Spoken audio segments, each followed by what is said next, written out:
Hi everyone, welcome to this week's video. This week I thought I'd show you around the greenhouse and what's been happening there over the winter time.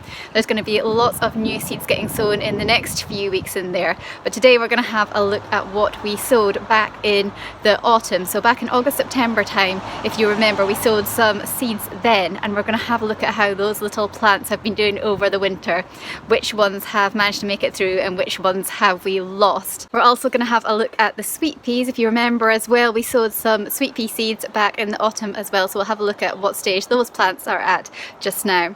It's going to be very chilly in the next few nights, down to -3 degrees tomorrow night, so I have got a box of horticultural fleece with me just now that I'm taking into the greenhouse.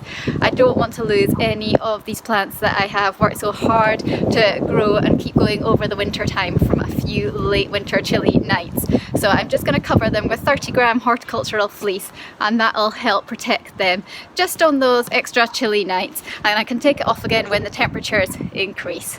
Another of the jobs that I'm going to do in the next few weeks is I'm going to be cleaning the greenhouse as well. At the moment it is a little bit wild and it's breezy and the weather changes very quickly from being quite nice and sunny one second to throwing snow and being quite rainy at other times. So when I clean the greenhouse, I'm going to have to take all the plants outside, so I want to choose a nice calm day for that when the weather is mild and there's not so much wind. I think if I put them outside today and cleaned it out, then I'd have a fair chance of losing the plants that I have grown. So we'll wait until better weather for that. So just outside the greenhouse before we go in, we can see the bulb lasagnas are really starting to come on, and there are lots of shoots coming up. So I'll be able to let you see these when they flower and see how successful bulb lasagnas have been this year. Outside of the greenhouse as well, we've got the containers of tulips, and these are looking really good so far. I'm looking forward to seeing these flowering soon. Well, it was pretty chilly out there today in the garden. It's really not making its mind up whether it wants to sleet, snow or just rain, and it's much nicer here in the greenhouse. It is a little bit warmer because we get some occasional sunshine today, which has just warmed up a little bit in here. So let's have a look at some of the plants that we were growing back there from seed in August, September time and how they're getting on now. So here we've got some of the stalks that we sowed back in the autumn, and these are looking really good. This is the most stalks that I've ever managed to overwinter, and so far they are looking really healthy. So once it's half term's over and the weather starts to be a little bit milder, I'm going to start hardening these off outside and getting ready to plant out in early springtime. So these are the sweet peas that we sowed back in the autumn, and they're looking really good and nice and healthy just now. The next steps with these is going to be giving them some support as they start growing again in the springtime, and also pinching them out so that we can provide bushier plants. So with my sweet peas, I want to have a succession of flowering. So I've been sowing some new batches in January, and I will keep sowing new batches every few weeks until April, and that just will mean that I will have sweet peas flowering through most of the summer. This is one of my favourites. It's Nigella, and I have got a good crop here from my autumn sowing, and it's lasted really well in the greenhouse over the winter. I've also got some Nigella outside in the garden under some horizontal fleece. So by having Nigella inside the greenhouse and outside in the garden, I should be guaranteed some early flowers around about late May, early June here in Scotland. Calendula is a tough wee plant here in Scotland and survives well from an autumn sowing and overwintering in the greenhouse, and this one's even got a bud on it. My poppies are looking great. They're another really tough one that has survived well over the winter so far. And I haven't grown many poppies before, but I had a request for some wedding flowers this year with poppies in it, so I'm having a shot to see if I can get some May flowers from them. One of my favourite filler flowers is Feverfew, and it grows really well for me here in the Scottish borders, and it's really easy to grow from seed as well. So these were sown in the autumn, and they're really strong, healthy looking plants now.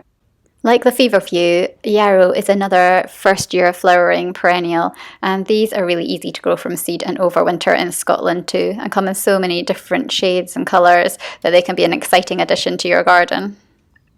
Ever since I started flower growing 7 years ago, cornflowers have always been the flower that do really well for me over wintering. And I have some outside in the garden which are doing well, and they aren't even covered in horticultural fleece, they're just outside in the beds because they're so hardy. And I've got some here in the greenhouse as well, which I will start hardening off in the next couple of weeks and then plant out in early springtime. I should get my first flowers from these cornflowers in late May, early June, all being well. I have had a little bit of trouble with aphids in the greenhouse on the cornflowers this year, so that's something I need to learn more about, how to prevent. I'm hoping by giving the greenhouse a good clean in the next few weeks that will also help with pests in the greenhouse.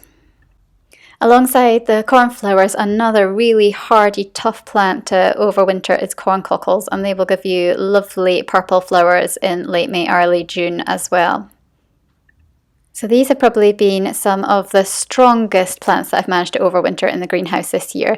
Now we do have some others that I did sow back in the autumn but haven't done quite as well, but I'm hoping once the warmer weather comes and more light that they will get going and catch up with the cornflowers and the corn cockles. So first up here I've got some Daucus, and actually this does a lot better for me self-seeded outside than it has done in the greenhouse. But I am seeing some new growth on the Daucus now in these greenhouse pots, and hopefully they'll get stronger in the weeks to come.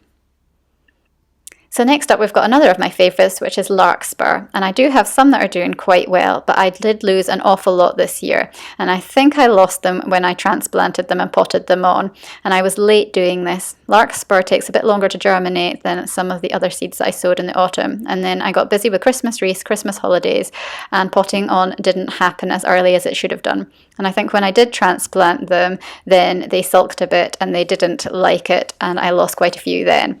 So I think the lesson to learn from this one is to pot on when you get those first true leaves. Don't leave them sitting in their seed trays, especially when it's going to be winter time. They need to become strong little plants with good root systems before the cold weather sets in.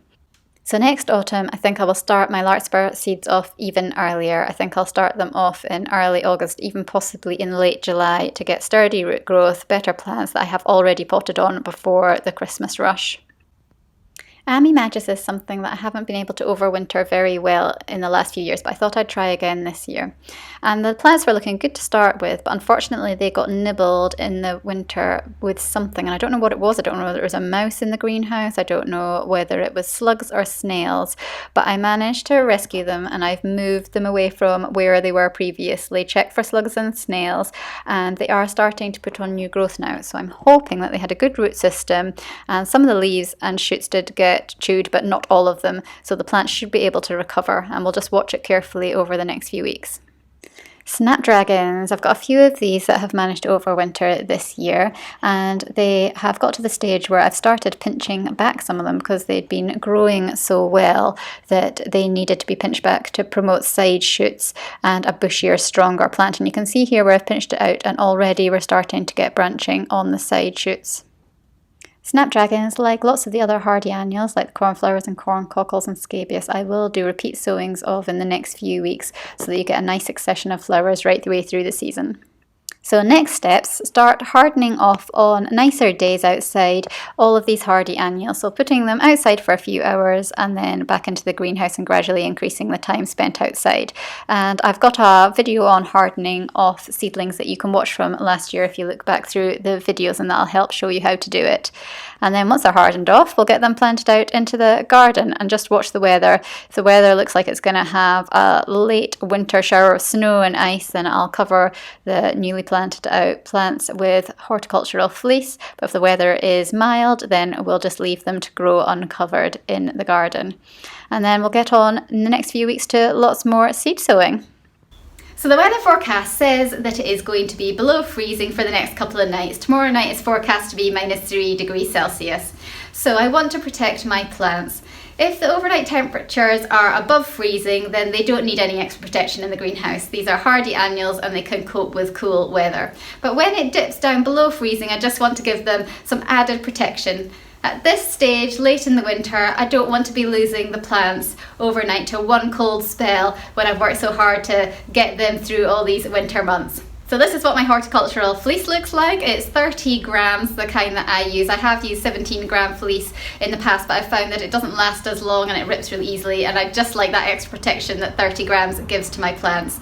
So I just pop in before we lose the light at the end of the day and before the temperatures dip too low. I come in and I just lay my floating horticultural fleece cover over the top of them gently, and that just protects them overnight. And then in the morning, when the temperatures have warmed up and the frosts have gone, I come in and I remove this so that they can get the maximum daylight through the day. Then I'll watch the temperatures, see if they're going to dip below freezing again that night, and come back in and pop it on.